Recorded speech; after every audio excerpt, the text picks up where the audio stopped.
Hi, everybody. I'm Cindy Matalucci, and you're watching The Pulse, where we get the 411 on all the latest and greatest things to do in this amazing city, San Diego. From the newest bars and restaurants to the chicest boutiques, to the gyms and the trainers that are getting the people of this city buff 365 days a year, to the place you want to go to get your spa on. I'm exploring it all for you, and of course, having fun along the way. So come with me while we put our finger on the pulse of San Diego.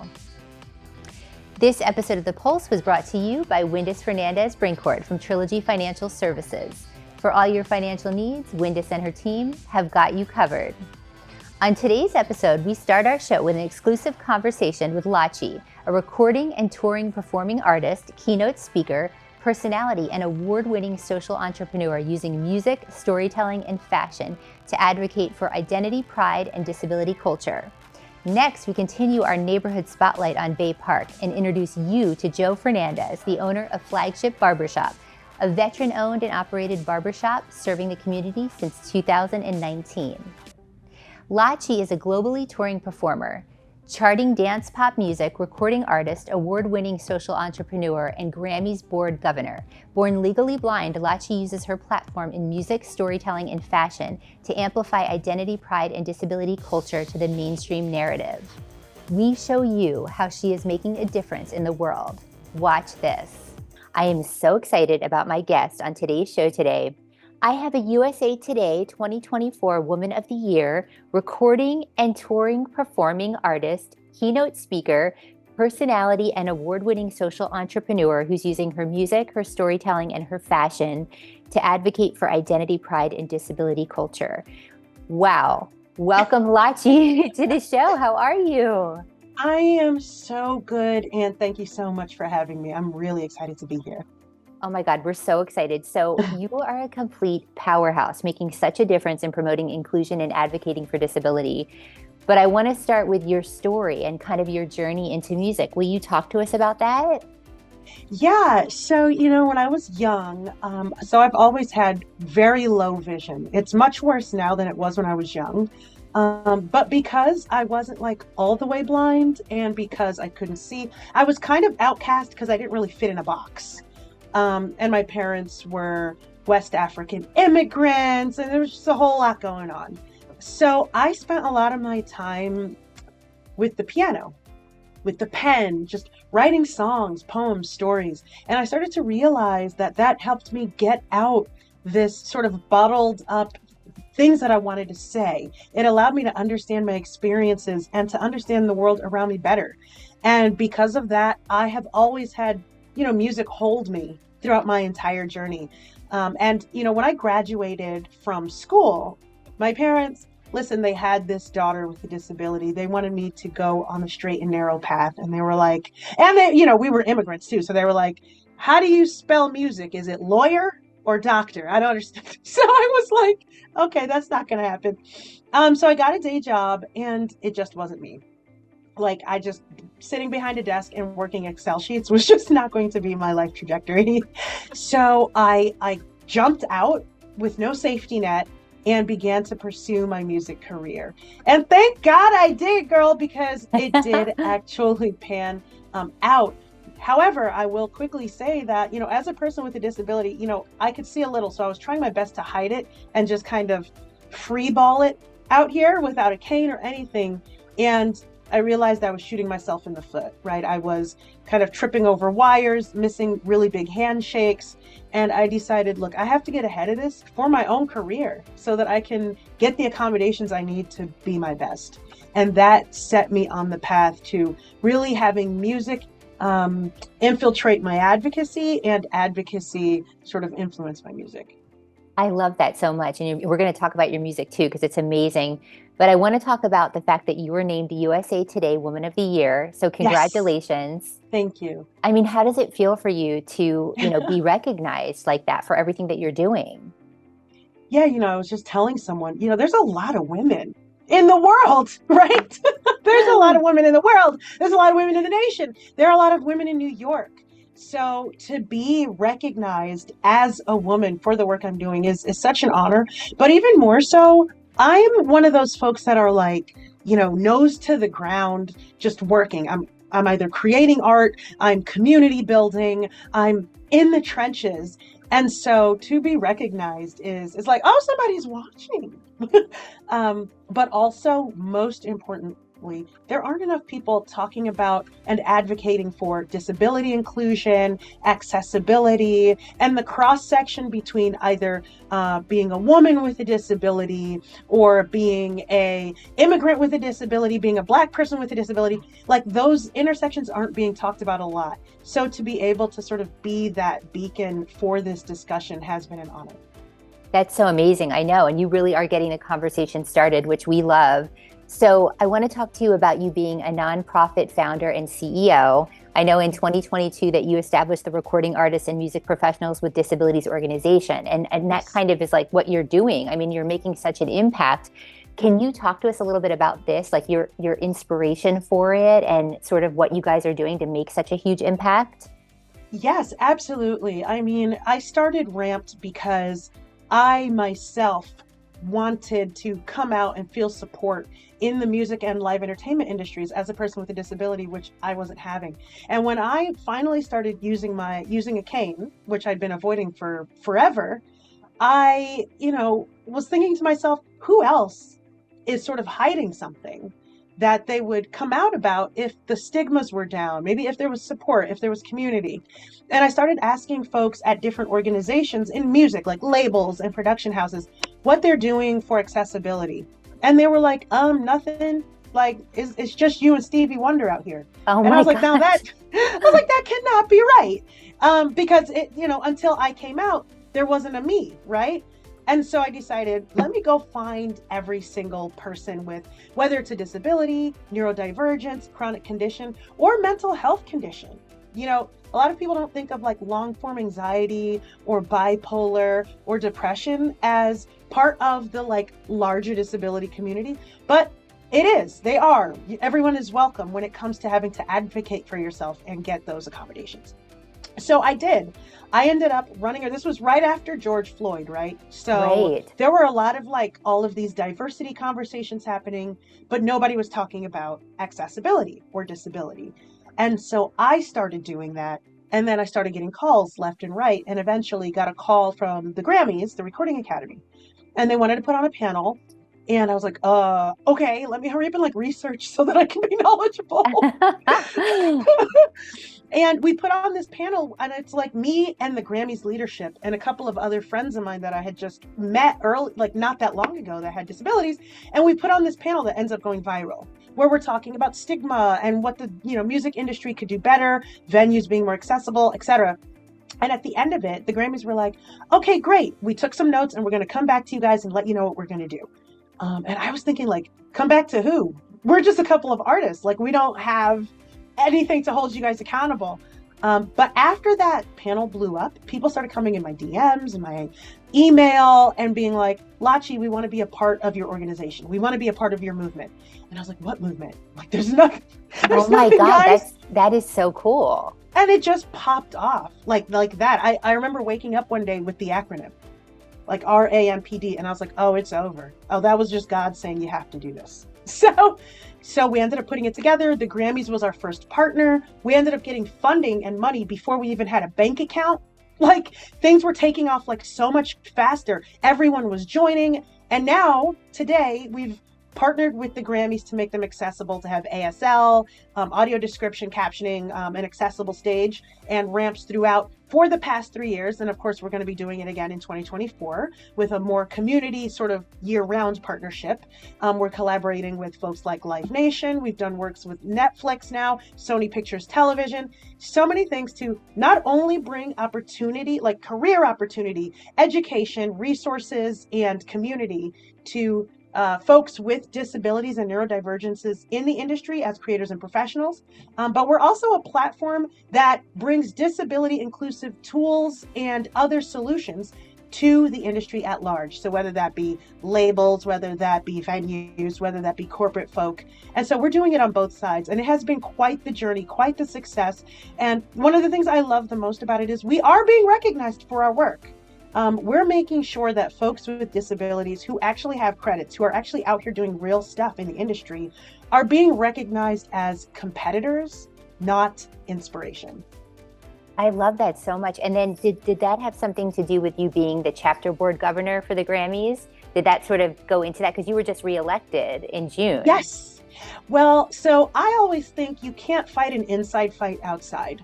Yes. If we want real change, we need to be sitting at these tables. We need to have people behind the scenes. The folks writing the checks are the ones who are shaping the industry. So let's get us writing the checks. Let's get us in the mail room, in the green room, in the boardroom. So I'm really excited and honored to serve my music community on the Grammys chapter board. And I am on so many committees in the Grammys. But I'm also on so many other boards.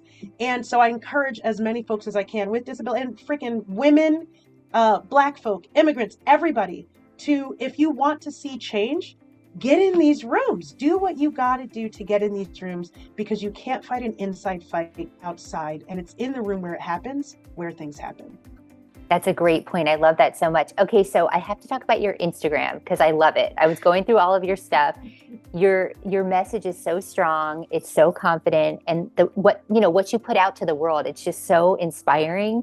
So I wanted to ask you, like, what inspires you and what motivates you?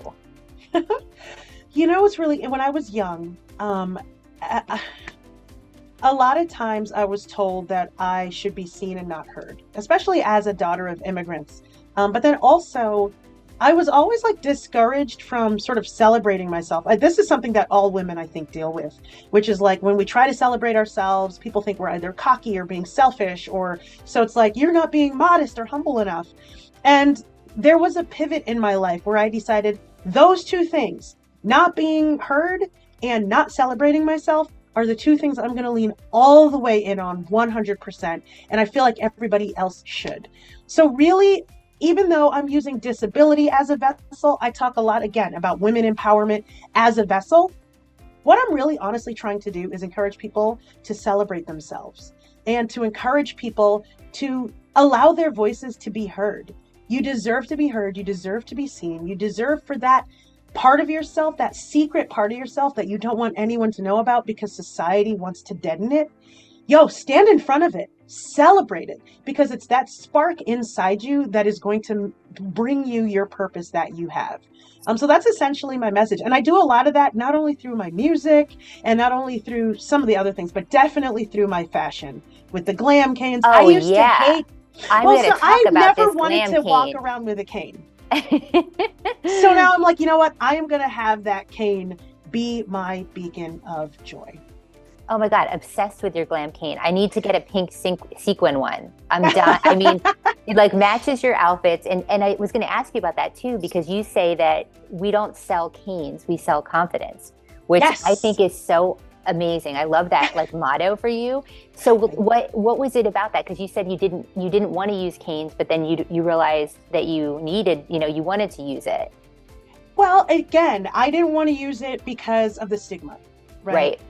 And I decided, you know what, I'm going to have to get ahead of it. This was during my music career where I decided I'm going to need my cane to get around and succeed and be a human, right? And then I started using the cane everywhere I went. And I thought to myself, those white and red canes that most blind folk cane users use, they don't match everything. And I was being invited to galas, red carpets, things like that. And I was I need to show stop. Because I'm already blind, so everybody's already staring. So let me just give them something to look at. And it has given me so much confidence. A, people come to me to say hello. But B, I can just walk around in a party and not feel afraid to stumble into a chair or fall over. And it's a conversation starter. So it has been such a beautiful thing. But I'm going to tell you this right now. The best thing about the glam canes is seeing little Swifties, little Bayhivers, little Barbies with the canes on first dates, taking them to work, going to festivals, concerts, and feeling so good, especially first-time cane users. We get so much love because of the cane. And just to watch folks go through the transformation that the cane did for me, it's everything. It really is everything. Oh my gosh, I love that. You are just amazing. Okay, so another thing I love about you because I was, again, stalking you. I was looking at everything. So you're a LinkedIn top voice for disability advocacy. And I love your controversial things that you kind of post to do the conversation starter, right? Because that's the point of it. And I just looked at one that was saying, by the way, we are done saying handicapped, which I just love that. So I wanted to talk about this platform for you. I mean, how does it feel, using this platform, and sort of like, what are your goals for like the conversation? One of the big things that I like to do on LinkedIn is specifically talk about language. A lot of folks are afraid to say the word disability or disabled. They think it's a bad word. But I try to encourage folks that, the community kind of has spoken. We as a disability culture and community, not everyone with a disability is part of the community, but those who participate in the community would prefer the word disabled or disability as opposed to handicapped, as opposed to, what's the other one? Oh, differently abled, which I cannot stand. So that's what I like to use that platform to do, is to really educate. When you think of LinkedIn, you think more like the corporate side or like professional folks. And so even though I love to go on TikTok and Instagram and do my little cane walks, I think on LinkedIn, I really love to just really dig into the more educational side of language and culture and identity, so that folks don't feel so othered in the workplace, and so that folks in the workplace don't other so much. Do you have any words of wisdom or advice that you would give to aspiring artists, or somebody with a disability who's looking to break into the industry? Yeah, today I have had the privilege of being able to kind of like world tour and work with folks like Alicia Keys and Apple to Apple the Black Eyed Peas and Snoop Dogg and Armin van Buuren, but all of those things. Oh, and shout out to James Ian. He and I had released a record about a year ago today that hit number 29 on the charts, celebrating Judy Heumann, a huge disability icon. But I wanted to say that I would have never been able to achieve those feats if I kept listening and internalizing what was going on around me that was putting me down. I feel like a lot of people took my shoulders and they turned me to the left, and a lot of people took my shoulders and they turned me to the right. But it wasn't really until I took my own shoulders and went forward, went in the position I wanted to go, that my life started to change. So the piece of advice that I would tell people is to really lean into your craft, get good at what you love, show up, and remain yes and. Life is a beautiful party that we were invited to. So come in, show up, get to the banquet, get your first round, show back up to the banquet table, get your second round, and live with joy, purpose, love, and happiness, because that was why we were invited. I love that so much. Okay, so I know we have to get going soon, but I wanted to ask you, because I don't think that you're slowing down anytime soon. I don't think so. So what are your goals? Or is there something that you haven't done yet that you want to do, or that you can give us the scoop on, or anything that's coming up for you? Well, at one point I was saying Lachi for president, but I'm going to tone that rhetoric down. Can we? Hello, you've got my vote. Please. But I was going to say, well, there's some really cool things we're working on. I'm working on a book right now through Penguin Random House that's to come out in 2025. And it's a celebration of identity and disability identity and leaning into that. It's called I Identify as Blind. And so I'm really excited about that. And then we are also creating an album right now. And this is just one of the biggest projects of my life, which I'm really excited about. It's an album called Mad Different, which would lead into a tour of all accessible venues. And it is an album that really celebrates sort of, again, the deepest parts of ourself that we are afraid to celebrate, having those discussions with co-artists that are also doing really amazing things in different spaces. And it's being A&R'd by someone who, she used to be head of A&R at Universal. And then she stepped down so that she could work with more interesting projects. And I'm one of them. So really excited for that album and the tour, excited for the book. But honestly, what I really want to do, especially through all of my work. Let me mention one more thing. In October, I am hosting a PBS digital series that is celebrating heroes with disabilities called Renegades. Oh, so wow. With all of that I'm doing, I really am trying to infiltrate pop culture with disability narratives, or really use pop culture to amplify disability narratives to mainstream discussion. That's what we're doing with Ramped. That's what I'm doing with this book, with this album, with this tour, with this PBS series, and honestly with my glam canes and my message and my TikTok and my Instagram and my LinkedIn and all of the speeches that I do. Because at the end of the day, I believe that it's going to be pop culture that really makes those stigmas die down. Don't stop everything that you're doing because we love it. And I just want to say thank you so much for being on the show today. We are so excited to have you and just share your story, and just you're inspiring us. So thank you so much. Thank you so very much for having me. This has been awesome. For more information on Lachi, you can go to lachimusic.com. Be sure to follow her on social media at Lachi Music on Instagram. Don't touch that remote, because when we come back, we're on location at Flagship Barbershop.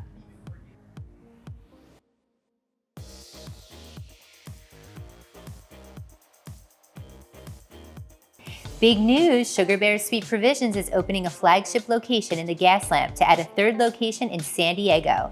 Come down and celebrate the grand opening March 15th to the 17th. A bake-from-scratch kitchen making decadent pastries and sweets like their signature collection, including bear hugs, bear brownies, bear paws, cupcakes, truffle boxes, cupcakes in a jar, and more.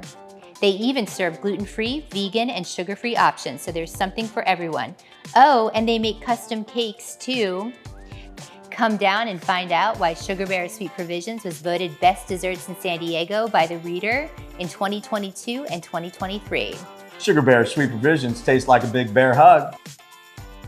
Come down and see us in the Gaslamp For our grand opening March 15th through the 17th. I'm Renato. I'm June.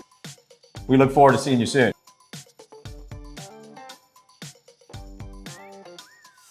Welcome back to The Pulse. I'm your host, Cindy Matalucci. Today we continue our spotlight on the Bay Park neighborhood and the amazing businesses in this community. In June of 2019, Flagship Barbershop was born. It started as a one-man shop with just Joe behind the chair, but has quickly grown to a 6-chair shop and has proudly served the Bay Park neighborhood for the past 5 years. These days, you'll find Joe, Rodney, Nick, Alex, Bobby, and Kyle behind the chairs 5 days a week, doing high-quality haircuts, beard trims, and shaves, and making sure you're having a good time while you're there. Check this out.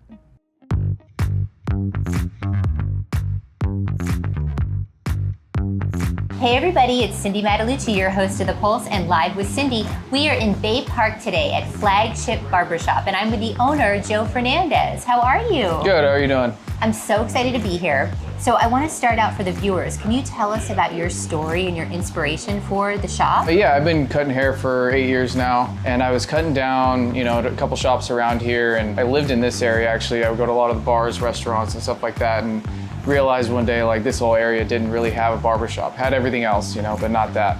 So I started looking, and I found this location online, talked to the owner, and he loved the idea, and the rest is history. And you guys are veteran owned, you're a veteran. So I love that. And I kind of want you to talk to the viewers about maybe what sets you apart here from other barbershops. That's a tough one, but we're a really close-knit community here. A lot of our clientele is repeat clientele. It's very neighborhood feel. We want you to come in and feel like you're at home, because you can go to any shop and get a haircut. We want it to just be more than that.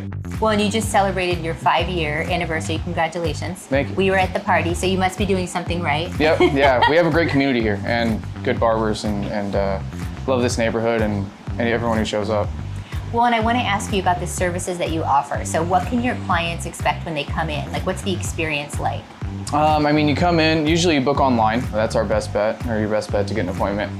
You book online, we have refreshments while you wait. You come in, grab a beer, grab a soda, sit down. When we're ready, we'll call you up, you sit down, we talk about what we're gonna do, and then, we do haircuts, beard trims, shaves. Primarily like short hair, but we have a lot of, longer hairstyles coming back into the scope now again, so we've been doing a little bit more of those too.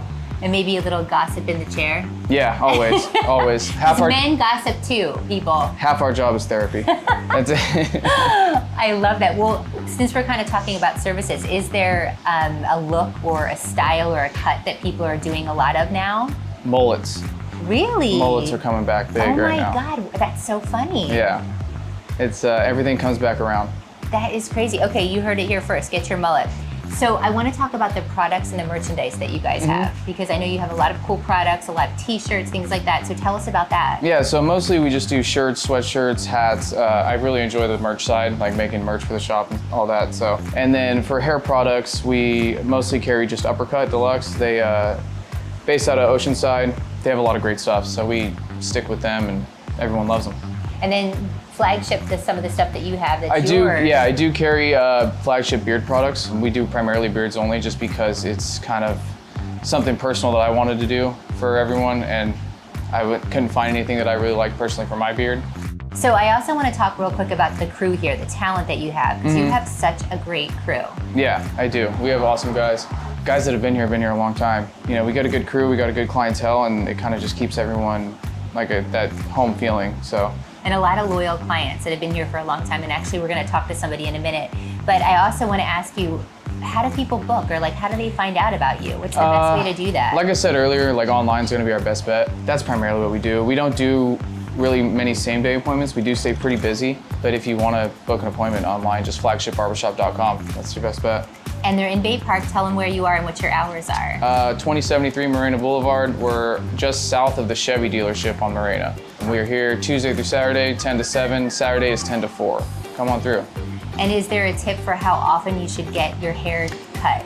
It depends. The shorter you cut your hair, the quicker you need a haircut.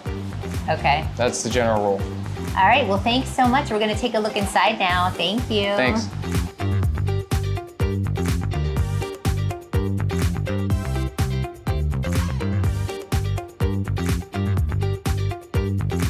I've been coming to Flagship Barbershop for a good 4 years now. It was always close. I graduated from the University of San Diego, so it was always a good little drive away. Specifically, I've always been with Rodney. He's done really good on my hair. It's a great environment in here, super chill, relaxed. At the end of the day, he gives me haircuts like this and it makes my day, you know? I definitely feel it for the rest of the day, and it's super easy, nice, and even people compliment me all the time on it. So I definitely recommend coming out, checking it out, and feeling the environment here.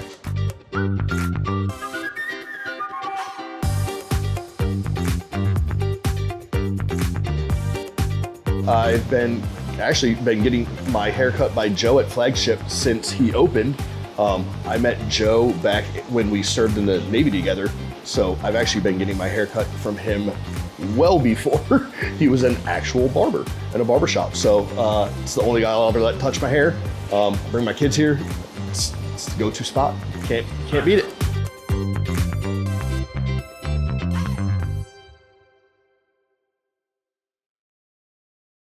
For more information on Flagship Barbershop and to book your next service, you can go to flagshipbarbershop.com. For more of these stories, head over to the website, thepulsesd.com, and make sure you're following us for all the behind-the-scenes fun on social media at The Pulse SD. That's going to do it for today's episode. We'll see you next time when we put our finger on the pulse of San Diego.